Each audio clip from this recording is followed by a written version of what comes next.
Hey there, Leo Sun, Leo Moon, Leo Rising. Welcome to your success reading. We're going to take a look at how we can, what they're saying is we're in it, so let's see how we can win it. The energy of this retrograde on top of this, wow, that's a nice card, on top of this, eclipse energy that we are now in. This is going to be a 9-card spread. We're going to take a look at the overall energy. I have some cards that we're going to pull to go with it. And it's going fast. Okay, so energy of choice and decision making. There are 2 paths that are open to you. One of them, wow, okay, so this is interesting. So we have the sun and the moon, okay? And we just had that eclipse, the sun and the moon. The energy of these 2 paths in which to choose from feels very much like one of them is well lit and it's kind of familiar and easy to see which way to go.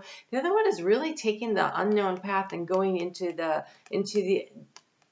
following your intuition into the unknown. And so which is calling you, because there is no wrong answer here.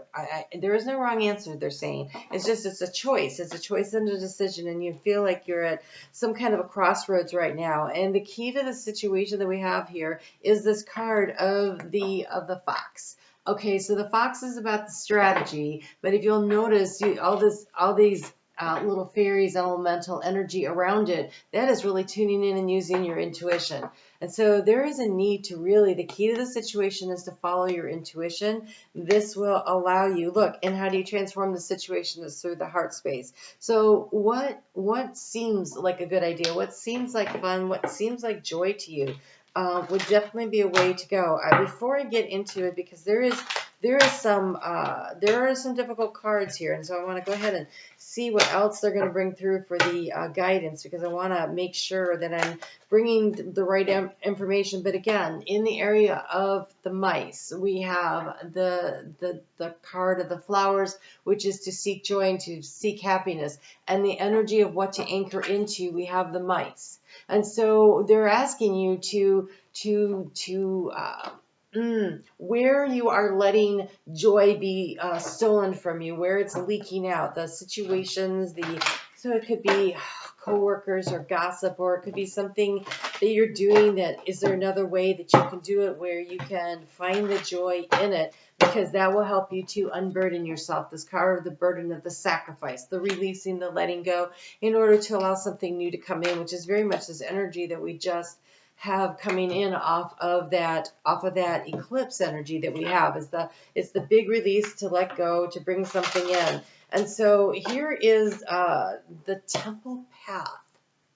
Again, it's seeking the joy. It's understanding. It is. I think that there's a fear of the unknown that's kind of holding you back, but I almost feel like if you're willing to go in, because here in the energy of what's the big challenge is we have the moon. And so with the moon in the energy of where the big challenge is, so we can get all the cards in there for you, of where the big challenge is, with that being the energy here, and the moon being one of the paths,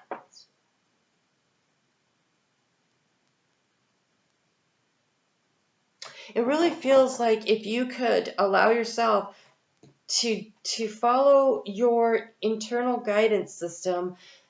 What was underlying from this was the anxiety card, and they asked me to bring that forward. And so there is some anxiety around the unknown, which will allow you to see things from a higher perspective, to elevate, to come back to this space, to see where you're at. I think, let's say a year and a half from now, you'll be able to look back at this time and say, this is what I've learned, this is how I've grown. So in this process of letting something go, there is a oh wow, okay, so you have here the spider web of travels. Yeah, look, there is a need to release and set yourself free. Set yourself free from an idea, an association, a condition.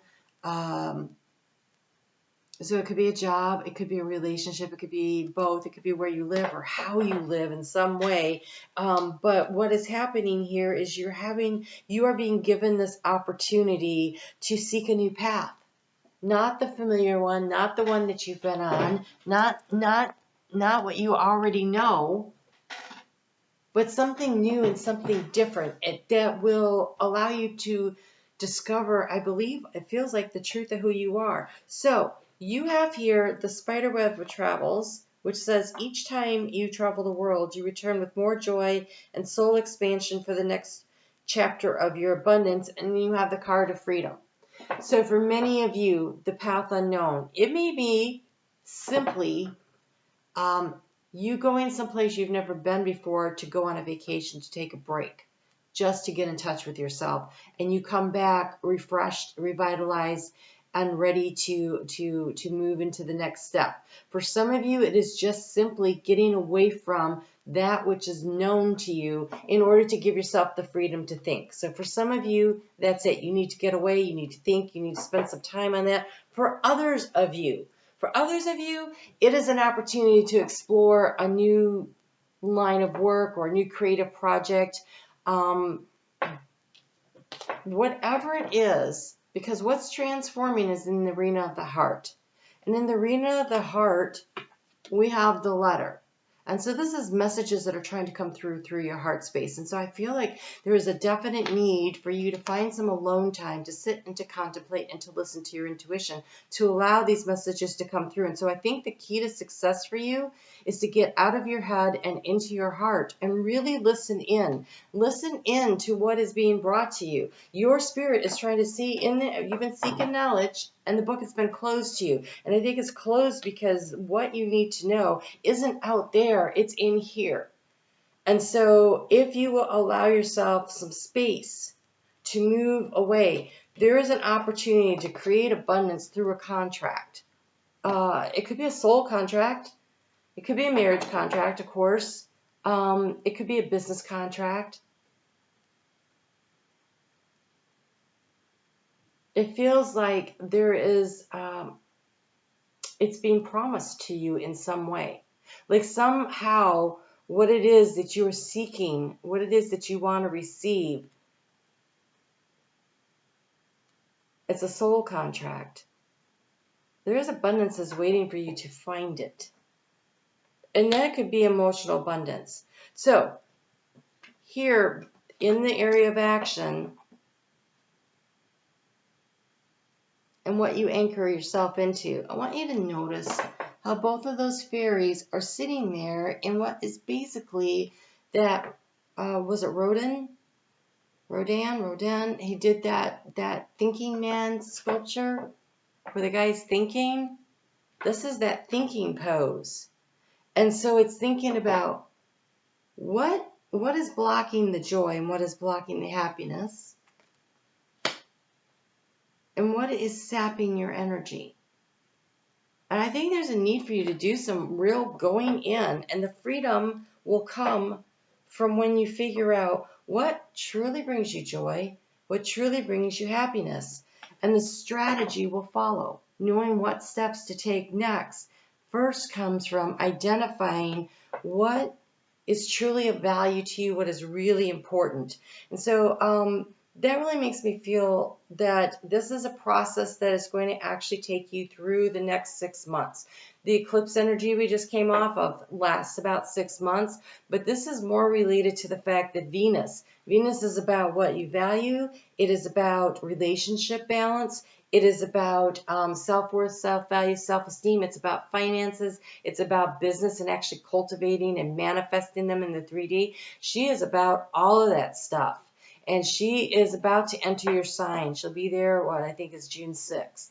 All right, and so we have another eclipse before we get there. And then just a few weeks after that, she's in your sign. And then she spends until the 10th, I think, of October at that 10-10 gateway. She exits your sign. And so she is really working, she's going to do her retrograde period from about 12 degrees to about 25 degrees. So that is a big chunk of real estate that is going to go over. So wherever your placement for Leo is, sun, moon, or rising, if you have other planets or placements in there, you should check and see what degree points those are, because they're going to get a lot of activation going over those. And I also believe that whoever has their north or south node in Leo is going to be definitely feeling this energy too. It feels like a revamping, a revitalizing, seeing a clarity coming through, an opportunity for you to really explore what is next, because this temple path is spirals. Okay, so it's a spiraling up, or you can look at it as a spiraling inward to see with more clarity and then be able to bring this up and manifest it in the 3D world. So you have a lot of contemplation here. And so I would believe that your next step to success is, so you're at this choice and decision making, you're being asked to pause and evaluate and go within, and what is of value to you, what feels like a burden, what needs to be released, what are you willing to let go of in order to set yourself free, in order to bring in the freedom. And I do believe for some of you, it would be really to your advantage to schedule yourself a nice long weekend where it's just you, going someplace maybe that you've never been before, exploring it, laying on a beach, whatever it is. But I think you need some time and some space alone, because anxiety is blocking. That's a blocking energy. But opening yourself up and evaluating and working your way through it, and take a journal with you to write down your thoughts as you work through things. If you just to jot things down so they don't get lost. They don't get lost because Mercury is in retrograde. Mercury in retrograde right now is about a reviewing. And I feel for you, you are reviewing the things that feel uncomfortable and burdensome and trying to decide, is this worth hanging on to? Is it not? How can I transform this? What can I do? But the key is going to be what brings the joy and the happiness in your heart space. What really matters to you. And when you figure that out, then you're going to know what to commit to. It feels like a contract you're making with yourself about what it is that you want to become and do and focus on in the next steps and stages here. All right. I hope that was helpful. I'm on Facebook every day. I do the astrology. Check out the portal reading and the eclipse readings, and also the Mercury retrograde may help you. But that was really about prepping for this. This feels like energy that you could really, if you haven't seen the eclipse reading, it was really high vibrational. My energy is pretty low, so they gave me a lower vibrational reading today because it's really all I can manage. Not lower vibrational, but there's a lot less guidance in this room than we had for the other ones. All right, you guys take great care of yourself. Get away, contemplate, and refresh and recharge. Is all the Mercury retrograde R words, right? Review, review, recharge, rewind. Interesting. That's interesting. All right, you guys take care. Talk to you soon.